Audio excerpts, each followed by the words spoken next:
今日呢條片，我想介紹一間加密貨幣交易所 Crypto.com。佢除咗可以買賣加密貨幣之外，你仲可以喺嗰度申請一張加密貨幣嘅 debit 卡啊。呢張卡係免年費嘅，你可以用加密貨幣或者法定貨幣幫呢張卡增值，再喺收 Visa 卡嘅地方度消費或者撳錢啦。消費都會有現金回贈嘅。咁我哋嚟睇下呢張卡點申請，同埋 Crypto.com 有咩功能啦。最後亦都會睇下 Crypto.com 自己條區塊鏈 Chronos 嘅運作。咁我哋而家開始啦。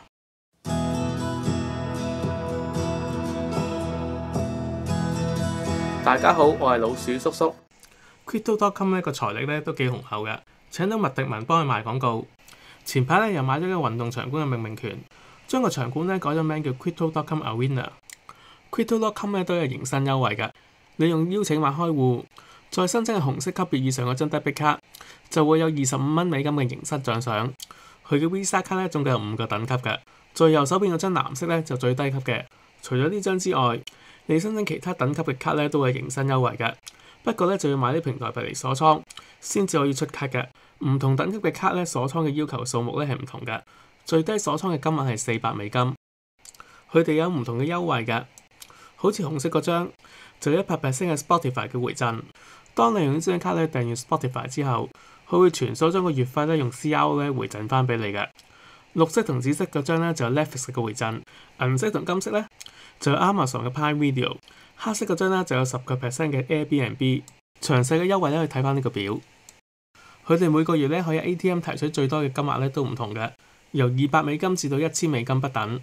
你可以用我邀請碼去開戶嘅，我將個開戶連結放咗描述欄嗰度噶啦。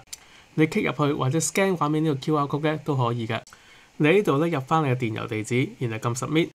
咁之後再去翻 Google Play 或者 App Store 度download 翻佢哋嘅 app 嚟開戶。如果你想拎佢25美金嘅迎新優惠，你要 check 清楚有冇入到個邀請碼。如果冇嘅話就喺度入翻啦。咁之後嘅開戶過程都係需要你個人資料，譬如地址啊、名咁樣啦。咁之後你準備啲身份證明文件，好似香港身份證或者護照，跟佢嘅指示上咗一個副本俾佢，同埋做一個自拍，咁就 OK 噶啦。完成咗身份認證之後，就可以申請一張 debit 卡噶啦。頭先講過啦，唔同等級嘅卡需要鎖倉嘅 CRO 數目係唔同嘅。如果你想試下玩下我建議你開紅色嗰張卡啦。你可以用其他銀行嘅信用卡去買呢個 CRO 噶。買完之後將佢鎖倉，咁個價值25蚊美金嘅 CRO 就會入落你嘅戶口嗰度噶啦。成個流程你就可以睇翻呢幾張圖。我係2021年年頭申請呢張卡嘅，當時我等咗成個月先至收到。不過聽講如果係加咗資源，出卡嘅所需時間快咗。張卡係由新加坡度DHL 過嚟嘅。個白色信封入邊就有個藍色嘅信封啦。拆開之後就有一封CEO 給你的信，就話希望呢張 Visa 卡可以幫你管理區塊鏈上面嘅資產。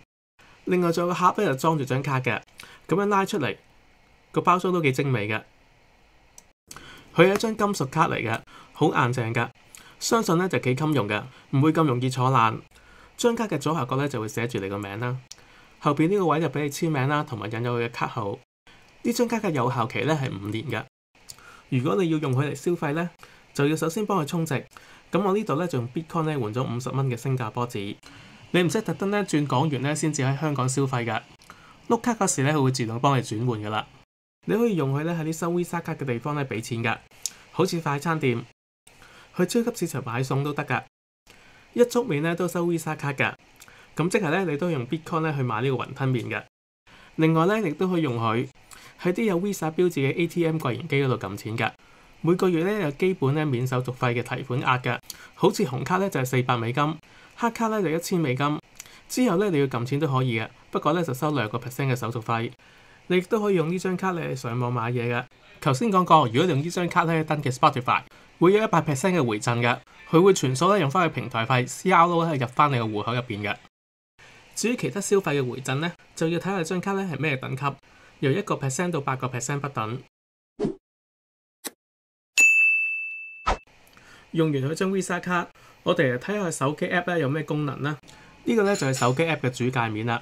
左下角個 Home Icon 個欄可以俾你喺度進行加密貨幣嘅買賣。支援加密貨幣嘅種類都幾多嘅。你可以用信用卡去買呢個加密貨幣，又或者用你戶口入邊嘅加密貨幣同法定貨幣去買另一隻嘅加密貨幣嘅。至於賣出加密貨幣嘅步驟都係大同小異嘅啫。揀你想賣出嘅加密貨幣，譬如 Bitcoin， 跟住再揀翻你想收嘅法定貨幣，譬如美元。喺 Transfer 嗰欄，你可以轉入或者轉出你嘅加密貨幣嘅。轉入咧，你就揀 Deposit， 揀你想轉用嘅幣同埋網絡，咁就會顯示你嘅入帳地址㗎啦。轉出方面，你仲多一個選擇，可以轉俾其他 Crypto.com 嘅用戶㗎。當然可以轉去其他嘅 External Address 啦，好似其他嘅加密貨幣交易所或者加密貨幣嘅錢包。另外，佢亦都支援澳元同歐元嘅出入金啊。不過咧，我咧就未用過。右上角咧有個 Pay Icon 啊，可以俾你咧用啲加密貨幣嚟消費。原來咧可以買戶戶送同埋 HKTV Mall 嘅預付卡啊。你仲可以用佢咧為你嘅電話卡增值㗎。不過咧就應該唔支援咧月費嘅電話號碼，只係支援電話儲值卡，亦都可以掃描二維碼去俾錢㗎。另外咧，如果你有朋友咧都係 Crypto.com 嘅用戶咧，你亦都可以將啲加密貨幣咧 send 去佢電話號碼嗰度㗎，仲有10% 嘅回贈㗎。Account 嗰欄咧可以睇翻咧你嘅資產有幾多㗎。撳入每隻幣嗰度咧就可以睇翻咧交易記錄。頭先講過 Spotify 同 Netflix 嘅回贈咧都會喺度顯示㗎。Visa 卡嗰度咧就可以睇翻你嘅餘額啦。如果冇錢嘅話咧，你要增值咧先至可以用到呢張卡㗎啦。Track 嗰度咧，你可以設定咧跟蹤一啲加密貨幣嘅走勢嘅。之後如果你跟蹤嗰隻幣咧有升升跌跌，佢就會喺手機嘅通知欄咧度通知你㗎啦。右下角個卡 icon， 除咗睇翻結餘同埋交易記錄之外，亦都可以設置呢張卡嘅 setting 嘅，例如暫停你張卡、更改 ATM 提款機嘅密碼，仲可以睇翻你張卡嘅等級同埋有咩優惠，仲有其他資料，好似每個月免手續費嘅提款金額等等。如果你想揾客服，就可以撳主頁咧右上角 check 嗰個 icon， 至於撳中間嘅 C 字頭咧，就會顯示晒咧呢個 app 嘅所有功能㗎啦。Crypto.com 咧都係自己嘅區塊鏈嘅，叫做 Cronos。呢張圖咧就 show 晒咧有關 Cronos 嘅項目。佢呢條公鏈係支援 EVM 嘅，換言之，你可以用 MetaMask 咧連接佢哋嘅網絡㗎。你去 Chainlist 嘅網站就可以揾到 Cronos 呢條公鏈嘅 setting 㗎啦。撳 add 之後咧，就要將啲 setting 咧放入 MetaMask 入邊㗎啦。有關 MetaMask 點用法，你哋可以睇翻我之前呢條片㗎。喺 Cronos 上面最出名嘅 DeFi 項目，相信咧就係 VVS Finance， 佢係一間去中心化交易所嚟㗎。你可以喺上邊咧進行一啲代幣嘅轉換啦，又或者將兩隻代幣合成做流動性 LP Token， 再放喺交易池上邊咧做呢個流動性挖礦㗎。又或者淨係用佢嘅平台幣 VVS 去做 staking 賺取利息。佢標榜嘅利率好高㗎，有成90幾個%。佢咁高嘅年利率咧，其實都代表咧隻貨幣咧嘅通脹嘅狀態之下㗎。如果大市向下跌咧，啲高通脹嘅幣咧通常會跌得比較多嘅。所以呢點咧大家要留意。IGO 咧即係抽新幣，喺嗰隻新幣上市之前咧以一個較低嘅價位買入。如果俾你抽到咧，通常都有個唔錯嘅回報嘅。至於佢其他嘅功能，你哋可以喺個網頁上邊探索下㗎。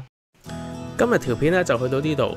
如果你中意呢條片或者覺得呢條片咧對你有用咧，麻煩你俾個 like 留個言啦。最好就 share 條片俾你朋友睇啦，同埋訂閱個頻道。左手邊仲有2條片嘅，你睇下啱唔啱睇啦。多謝你嘅收睇，下次再見啦，拜拜。